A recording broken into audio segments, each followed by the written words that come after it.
Hello, I'm Sean Murray, and this is The Conversation, where we take an alternative look at political events and current affairs through an Irish lens. In this show, we hope to pick, probe, investigate and uncover the stories that you want to hear. We go where mainstream won't go. This week, we look at the 1981 hunger strikes and the legacy of the 10 men who died. How did this seismic event change the direction of the conflict, and what have we come to understand about its impact for generations to come? My next guest is a former hunger striker who spent an incredible 70 days without food. He joined the strike on the 29th of June 1981 after Bobby Sands and 3 other IRA prisoners had already died in H-Block prison. But before we speak to our next guest, let's get a quick overview of this week's show.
As always, we are joined by our resident co-presenter, Michelle Gildernew. Michelle is the current MP for Fermanagh South Tyrone.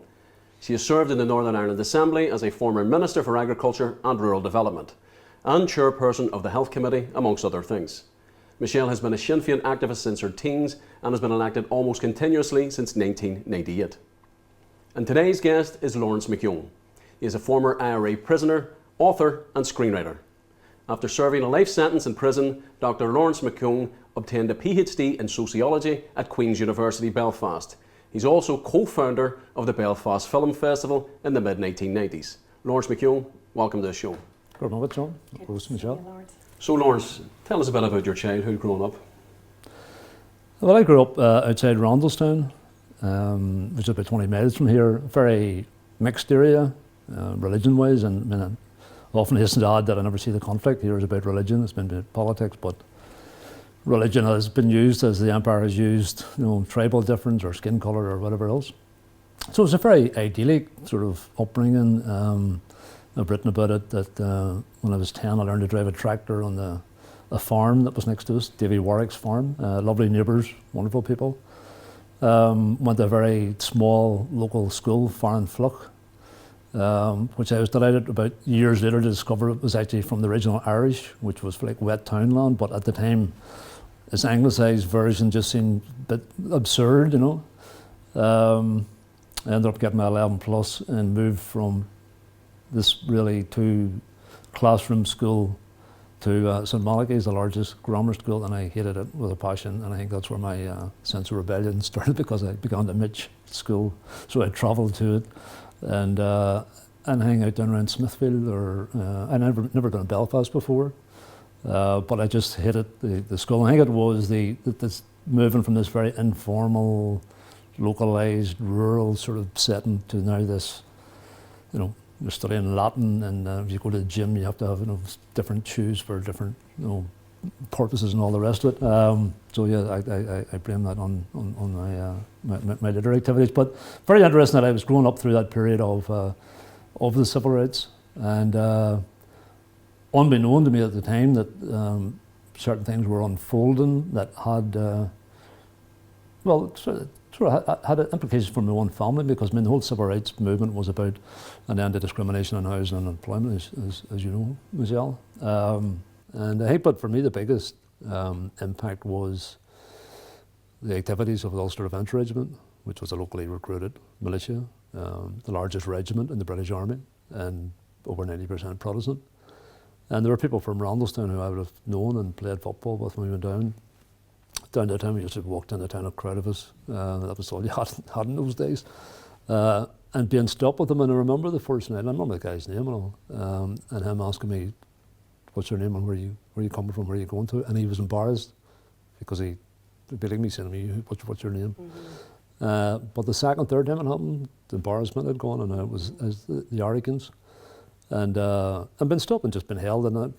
None of us were involved in any politics or anything at that time, but it was a big influence on me, and I think it was at that point, certainly by the time I came to 16, realising that there are two communities, but it's not about what church you go to on a Sunday. It's about that one has the uniforms and the weapons legally, and the other doesn't. It has, its IRA, and at that point I was 16, I decided that I wanted to become part of what was happening, and to become part of was to join the IRA, which I did whenever I was 17 years of age. You were on that 1981 hunger strike, Laurence. You're a walking miracle. You went 70 days without food. Tell us more about that. Well, in the 1981 hunger strike, initially there was only 4 people ever going to be on it. That began with Bobby and Frank and Patsy and Raymond.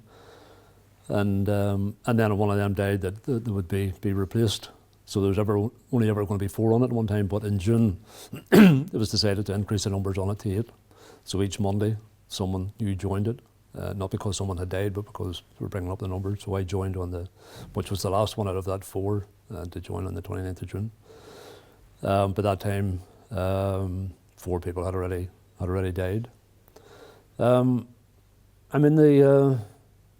I've often said to people, you can only understand the hunger strike in the context of that 5 years before it, where it's a total, okay, you understand the big political issue, the criminalisation, attempts to criminalise the struggle, and so on and so forth, but it also becomes personalised with just even the prison guards, the screws at the door, and it's not like, oh, well, you've got a range of choices, A, B, C, D, which one we'll go for. It was either you walk out with hands up and capitulate and become yes sir, no sir, 3 bags full sir, or it's hunger strike. And in that context, I suppose the biggest thing for me when I began it was a week later the Irish Commission for Justice and Peace came in.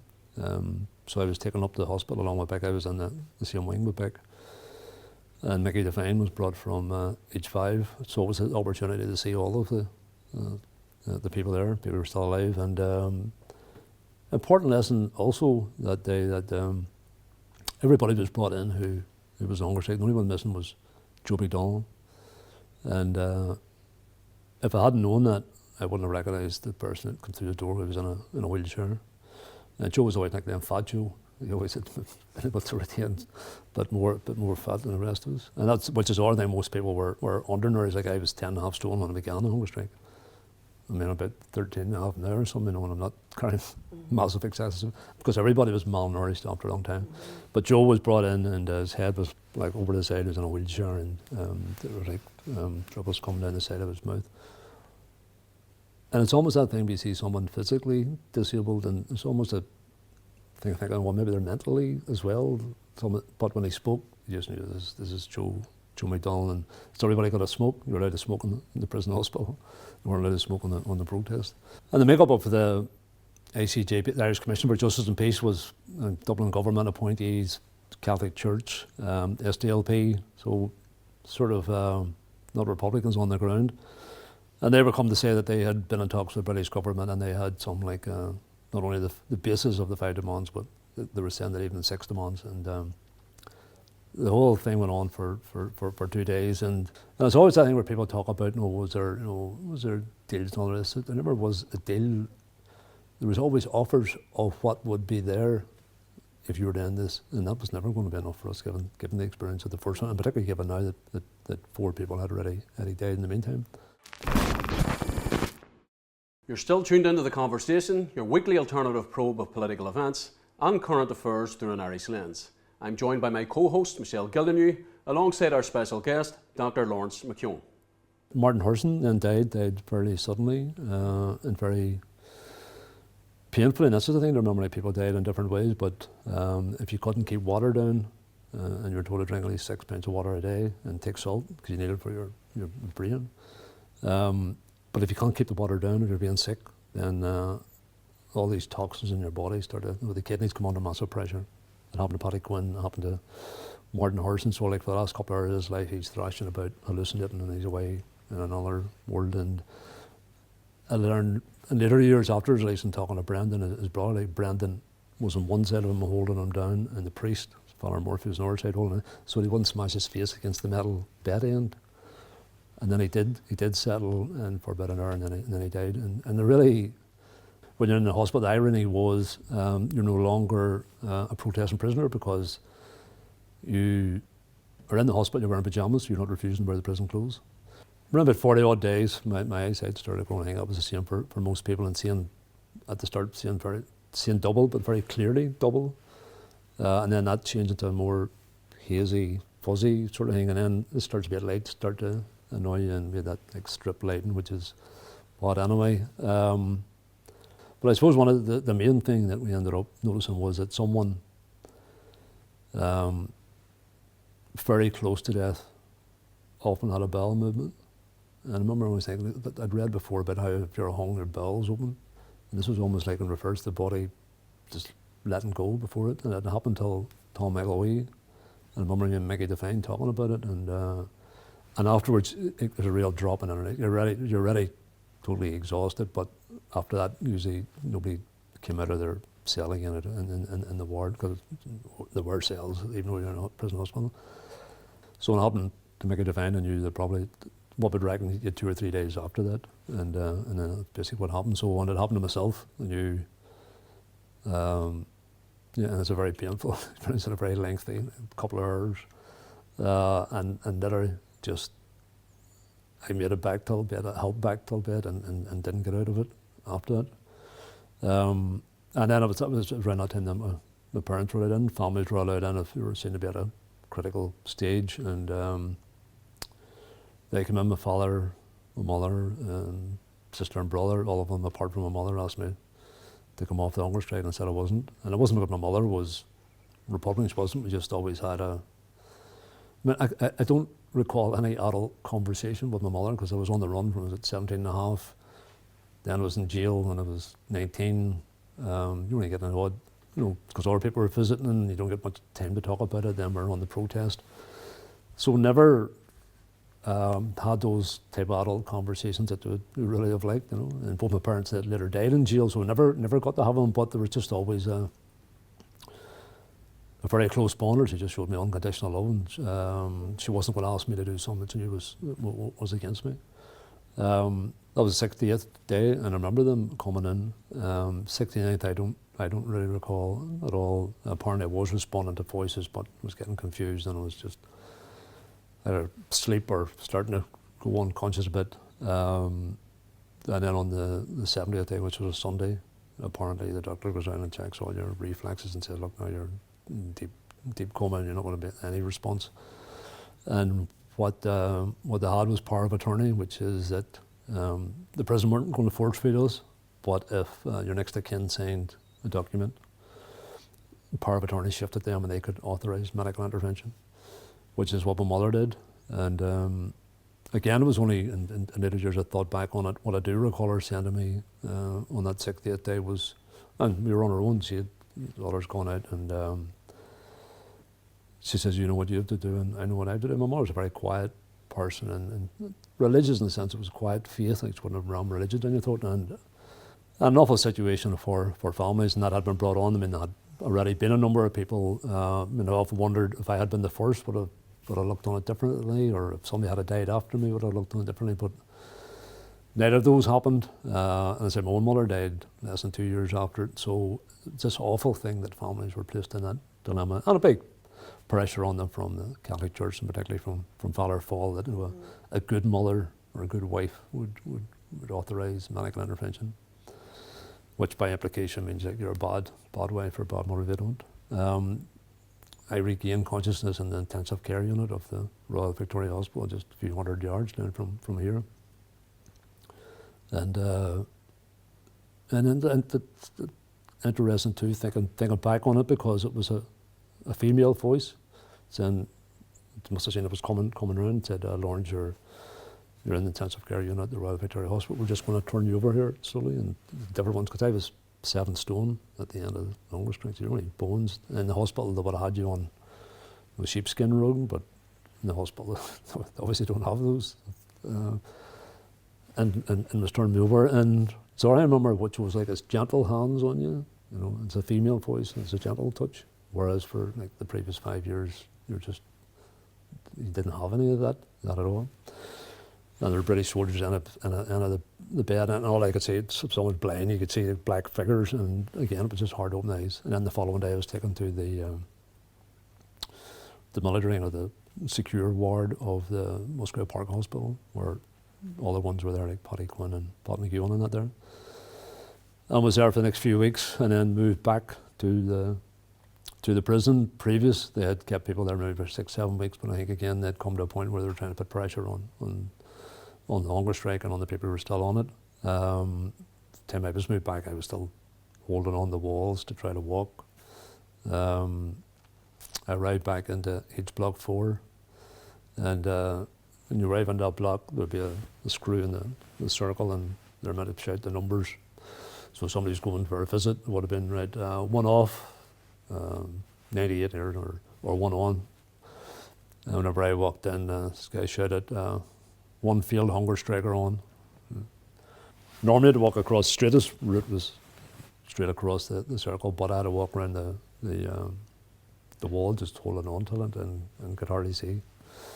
And ended up down in the wing, and people heard me coming in, and I was exhausted. Literally, I got onto the bed and just lay down, and I'd ended up with nystagmus from the hunger strike, which twitching of the eyeballs, which were going rapidly. So to open them, you became really nauseous because everything's just moving like this here. So it was easier just to, and someone in the cell next door to me knocked it and shouted and asked who it was, and it was Rim McCartney. He was on the first hunger strike, and I said who it was, and he got up and shouted out the door, and everybody was shouting up to welcome me and all the rest of it, and somebody said, "Come up to your door," and I just couldn't. It was just wiped out, and that was like 3 weeks, 3.5 weeks after the hunger strike. The hunger strike ended a few days later, and we had 5 demands. We got 1 demand, which are replacing that in the context. People say, "Oh no, was it successful or not?" And you say, "Well, you want to narrow it down to the prison. You have 5 demands, you get 1." You don't really say, "Well, that's not success," but it was never about simply prison conditions. There was a much wider struggle, and if you look at it in terms of what we did get out and what the struggle got out of it, and it's all well known now, like the IRA got loads of weapons and money and political and moral support, and you realised afterwards that the eyes of the world were on it, and particularly the eyes of the world of those who had suffered under the empire. And I think maybe for the first time Republicans just realised just this support and interest that you had worldwide. When you have Fidel Castro speaking up at the United Nations, you have the Indian Parliament holding a minute's silence, you have protests across the world whenever Bobby died. So in that sense, it was a major victory. For us in the jail, we got the right to wear our own clothes, which Bob said was important on two levels, symbolically. But always said we wouldn't wear the prison uniform, and the blanket song was, "I wear no convict's uniform, nor make they serve my time." So we never did wear their convict's uniform. But on a more practical level, it allowed us to get out of the cell for the first time in 5 years and get into the canteen, get out of the yard, and plan and strategize how we were going to get the outstanding demands, which we did, through a whole series of protests in different ways. But that's our thing about 1981. That was the end of that type of protest in prison. Like, the Republican prisoners, if you look at the history, burning in the camp, various other protests. Even the blanket protest itself, it's sort of like, yeah, bring it on, you know, we'll take it. And it's not in a macho way, but it's like Terence McSweeney's, it's not those who can inflict the most, it's those who can endure the most, which sometimes I wonder about, because you can crush people and crush their spirit. Thankfully it never happened to us. Laurence, it's been an honour to have you in here today. Thanks for coming. It's always great to see you. Thank you. Thanks, Ronnie. As we have come to the end of the series, I'd like to finish this episode on a different note. Much of what we've attempted to do during this last 13 weeks is offer an alternative look at Irish politics, free from the constraints of broadcast editorial control. We hope that you have enjoyed what we have had to offer, so rather than leave you with your usual history segment, I'd like to finish with a eulogy from one of our finest literary greats.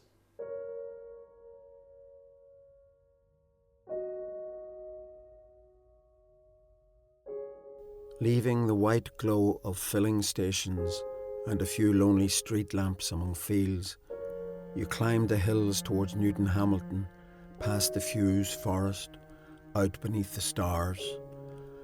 Along that road, a high, bare pilgrim's track where Sweeney fled before the bloodied heads, goat beards and dogs' eyes in a demon pack blazing out of the ground, snapping and squealing. What blazed ahead of you? A faked roadblock. The red lamp swung, the sudden brakes and stalling engine, voices, heads hooded, and the cold-nosed gun. Or in your driving mirror, tailing headlights that pulled out suddenly and flagged you down where you weren't known and far from what you knew. The lowland clays and waters of Loch Beg, Church Island's spire, its soft tree line of you. There you once heard guns fired behind the house long before rising time, when duck shooters haunted the marigolds and bulrushes, but still were scared to find spent cartridges, acrid, brassy, genital, ejected, on your way across the Strand to fetch the cows. For you and yours and mine fought shy, spoke an old language of conspirators, and could not crack the whip or seize the day. Big-voiced scullions, herders, feelers round haycocks and hindquarters, talkers in byres, slow arbitrators of the burial ground. Across that strand of yours the cattle graze up to their bellies in an early mist, and now they turn their unbewildered gaze to where we work our way through squeaking sedge, drowning in dew. Like a dull blade with its edge honed bright, Loch Beg half shines under the haze. I turn because the sweeping of your feet has stopped behind me, to find you on your knees, with blood and roadside muck in your hair and eyes, then kneel in front of you in brimming grass and gather up cold handfuls of the dew to wash you, cousin. I dab you clean with moss, fine as the drizzle out of a low cloud. I lift you under your arms and lay you flat, with rushes that shoot green again. I plait green scapulars to wear over your shroud.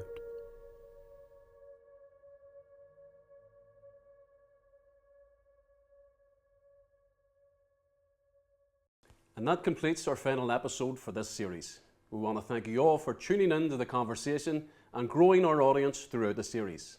I'd like to thank our special guest, Laurence Mckeown, and our resident co-host, Michelle Gildernew. In the meantime, we hope to see more of the conversation in the new year. We haven't gone away, you know. I'm Sean Murray. Bye for now.